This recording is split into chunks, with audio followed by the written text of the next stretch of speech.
medyo mainit yata itong mga tao dito sa balita na mamimigay ng libreng cellphone. Ang inyong kagawaran sa more than 32,000 pala ang ipamimigay. Dito sa tinatawag na level 1 na mga 4-piece beneficiaries na survival stage daw to, Patty. Survival? Survival stage. Pakipaliwanag lamang yung logic behind the distribution of free cellphones dito po sa mga 4-piece beneficiary, Secretary. Ang bibigyan natin ay yung mga 4-piece beneficiary. Hindi silang lahat, yung pinakamahirap sa kanila. Yun yung tawag level 1 kasi annually, ina-assess sila ng mga social worker natin at yung matutuklasan na tawag na survival, yung talagang hirap na hirap talaga sa pamumuhay, yun na makakatanggap dahan-dahan in batches ng cellphone. Bakit natin sila binibigyan ng cellphone? Kasi gusto natin na gumamit na sila ng mga makabagong teknolohiya pagtanggap ng kanilang mga grants o yung kanilang mga ayuda.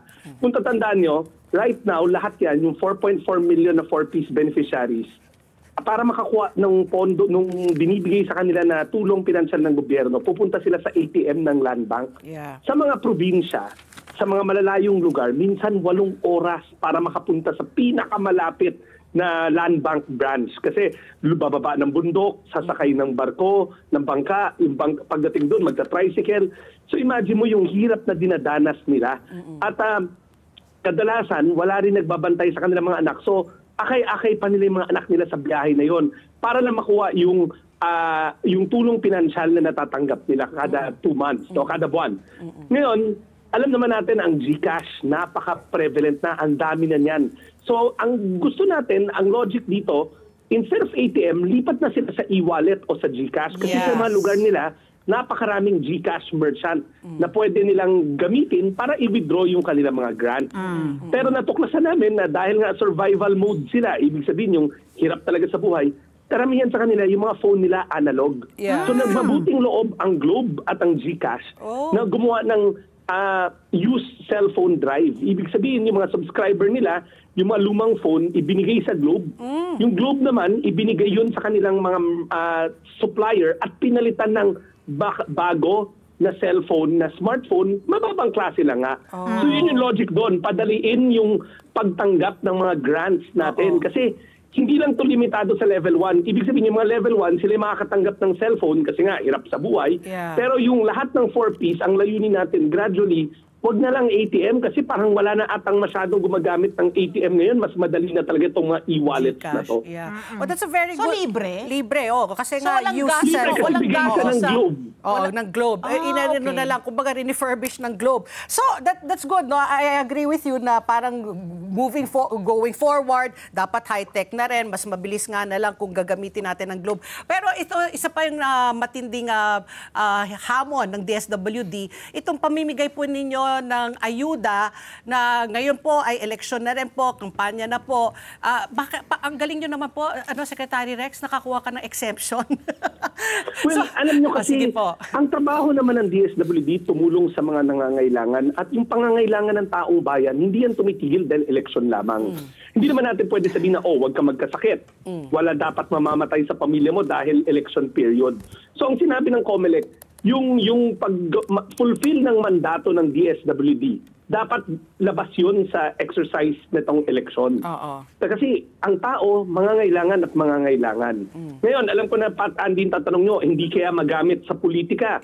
Paulit-ulit namin sinasabi na ang tanging ahensya lamang na pwedeng mag-commit sa taong bayan na bibigyan ka ng tulong ay ang DSWD. Huwag sila maniniwala na may mga politiko na sasabihin, pag ako iboto mo, mabibigyan ka ng ganito. Kasi kahit na anong refer nila sa amin, kapag sinabi ng social worker namin na hindi kwalipikado, hindi nangangailangan tong taong to, mapapahiya lamang sila. Ang ultimate may call talaga nito, yung mga social worker natin.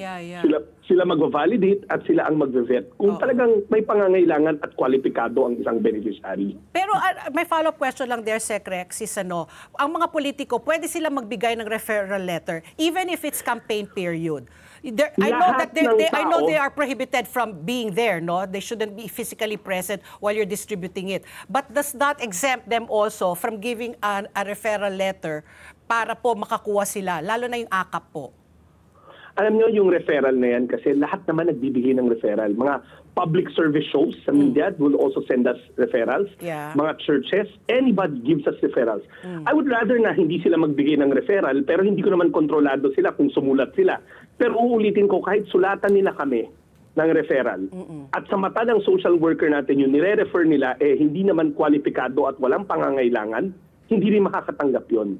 I would like to think, Pat, Andy, na dapat wag during this period. Yeah. Pero I do not control all these I do not control all our public servants from doing so. Yeah. Kasi sila lalapitan, so ang pinakamabilis silang gawin ituro sa amin, di ba? So ang sinasabi ko lang, kahit na may referral, kahit na walang referral, lahat yan basta may pangangailangan tutulungan. Kahit sino pa mag-refer, kahit na yung Good Samaritan lang, yung kapitbahay mo, may nakita, may mga ganun kami. Nakakakita sila ng kapitbahay nila nangangailangan, they would refer to us. Citizen letter lang. We would take on that case basta nangangailangan. Let's get together. Sunday 25.